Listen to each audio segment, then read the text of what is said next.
if you're still in the contention to win the game, it's not garbage stats. You're just trying to win the game. The game plan was adjusted, so therefore you probably had to pass more to try and win the game. Now, if the game's completely unwinnable, whatever you do after that point, then yes, it's considered garbage time stats. But to sit here and say the Cowboy, all Dak does is put up garbage time stats, I find to be a little ridiculous, because if there's still an ability to win the game, they're just trying to win the game because that's what you do.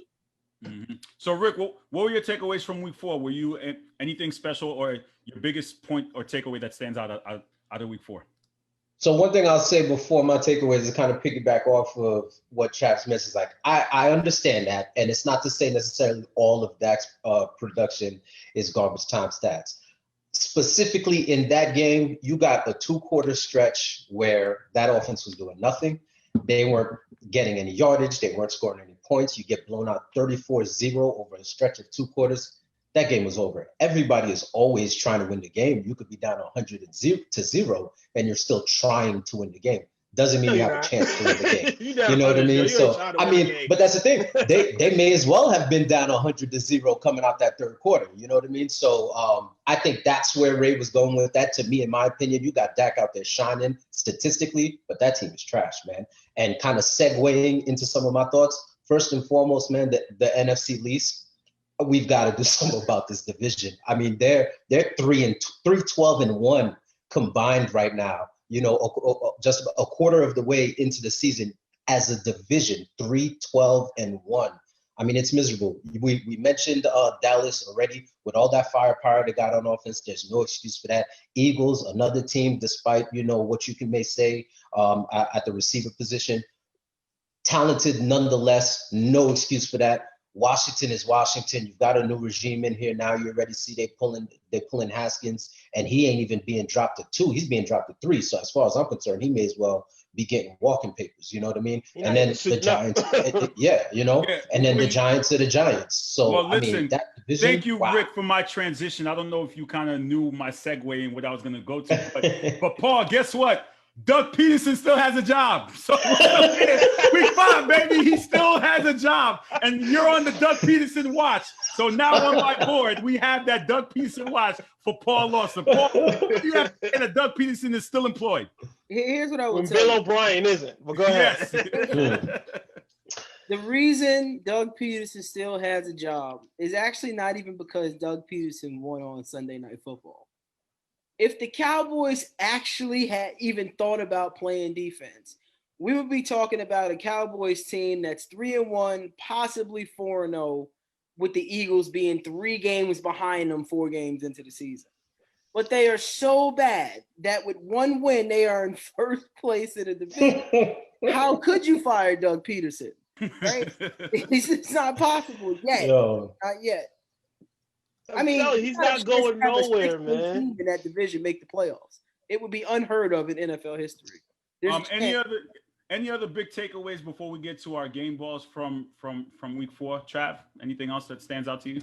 I mean, like I mentioned before, Bill O'Brien, he's gone. I was actually kind of shocked at that one because I figured he would make it through the season simply because he is the coach and the GM, and he was starting to take over play calling. So that's a lot of shoes to fill right now, 4 games into the season. Sorry to cut you off, but shout out to Manny. He just said breaking news: Lamar Jackson did not practice today due to a knee injury. So that's just the update. Oh boy! So I don't know what changes that is going into week 5, but Manny just said that's that. Dangerous. Yeah. I mean, I don't remember hearing anything, any reports about a major injury coming out of the weekend. So the fact that he just missed practice, it might be just for precaution. No, you know Trav, what I mean? I will say this: he did leave the game when it wasn't a blowout, and RG3 did get some action late. Most people probably took that as RG3 was coming in to get work. Backup quarterbacks don't come in the game with 2 scores, with a 2-score lead. It just doesn't happen in the NFL. So I do think I kind of trumped it up because it was against Washington, but you might have a point there. NFL, baby, you keep the starters out there. That's how I No, because you remember RG3. What RG3 was with Washington, so I figured it was, they gave him a little revenge moment. But you might have a point. You might have a point there. You know what I mean? But we got to keep an eye on that because that offense is built around Lamar and RG3. he is a capable backup, a very similar backup, but he ain't no Lamar Jackson. So we got What's up? What's up, Rick? I'll say another thing before we move on as far as thoughts go. I can't not give credit to the Bills. I'm pretty sure we all picked them to win the division, but I couldn't imagine that we all would have anticipated the offensive output that they're putting out so far, averaging 30 points a game, 4-0, 4 games in.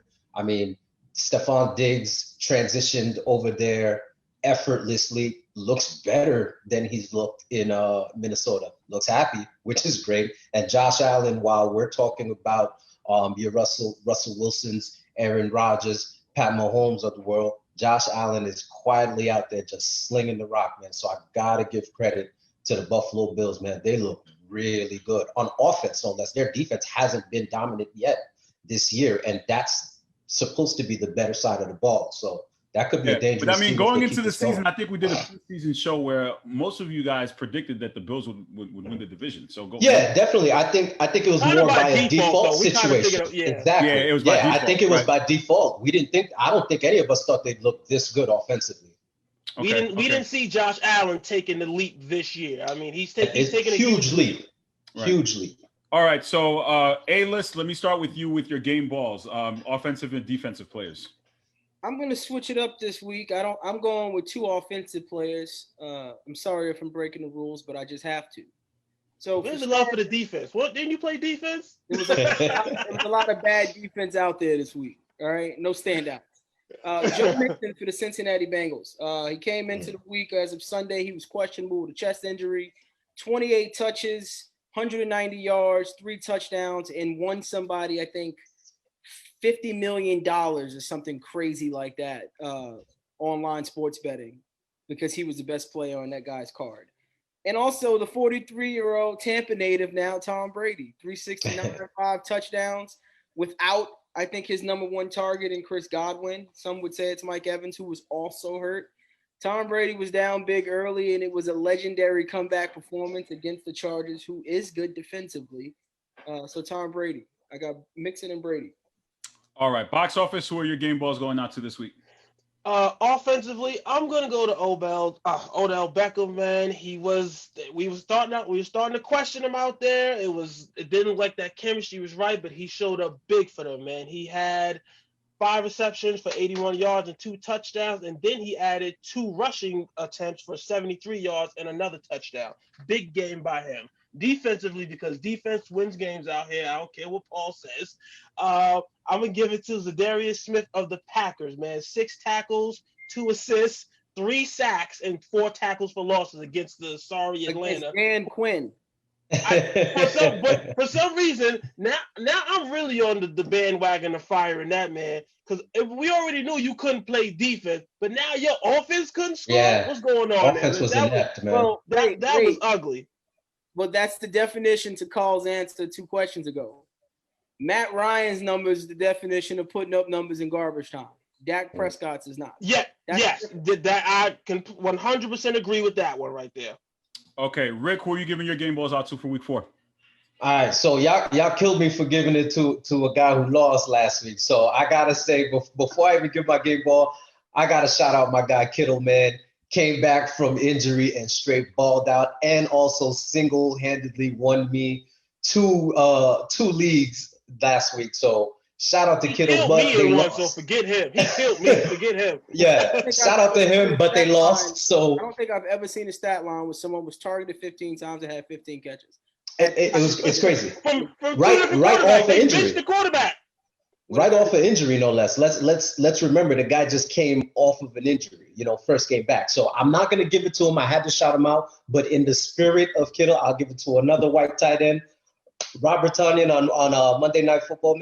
Monday night, Sunday night. I can't remember what night they played, but Monday night. Boy, shout out to you. 6 receptions, 3 touchdowns, man. I think he had more touchdowns that night than he has in the previous 2 years or something like that.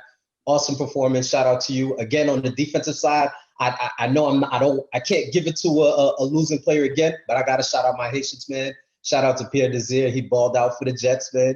2 picks, including a pick 6. But I'm going to give it to the Seattle Seahawks linebackers.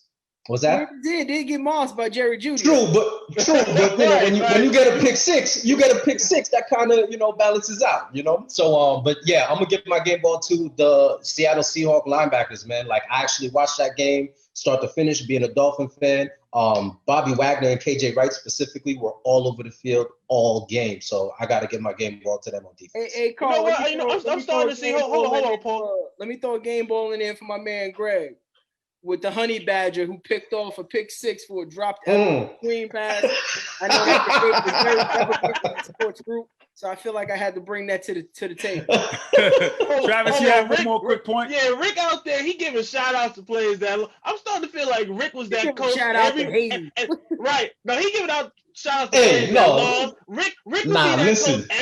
Everybody gets orange slices. Everybody gets trophies.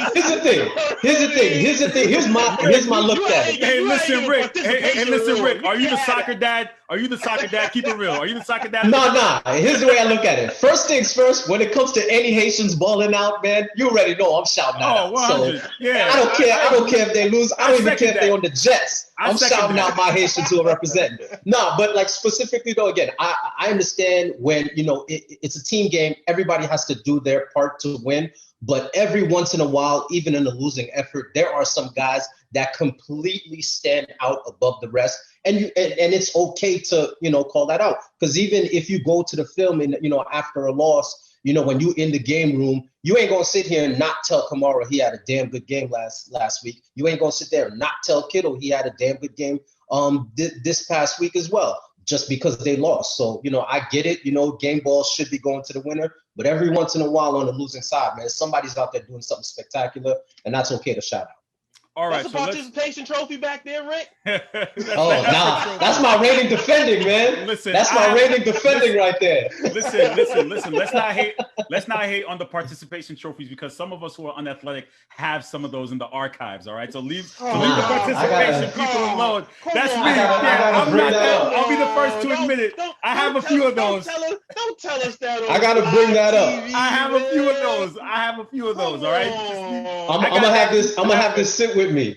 I'm gonna have this sit with me. It's my reigning defending, bro. Trophies, man. I have to admit, man, I played 1 year CYO basketball. I had like 3 points in that season, and then my dad said he put me again because I got no minutes, and that was the end of my short-lived career. Wait. 3 points total, or you averaged 3 a game? 3 points total. I had one made field goal, one made field goal off a running hook shot, and then I made one free throw, and I missed another one. That was the end of my career. That's it. Professionally.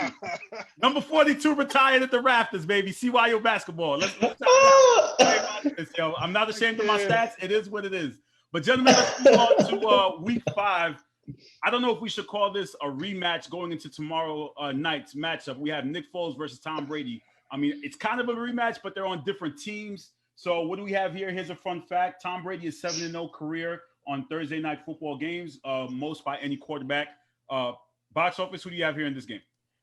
I'm going to go with Tampa on this one. They're coming in injured. It's on the road, but I gotta believe in Tom Brady, and I didn't like the way Nick Foles looked. Okay. A-list? I'm gonna go Tampa. Okay. Rick? Yeah, man. I mentioned on Sunday we all should have known. I knew at least the Bears were fool's gold. That we saw it on Sunday.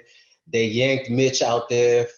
I don't understand what that was about. You got Foles in. He ain't looked that much better. On the flip side, Tom was out there looking like, the Tom we know.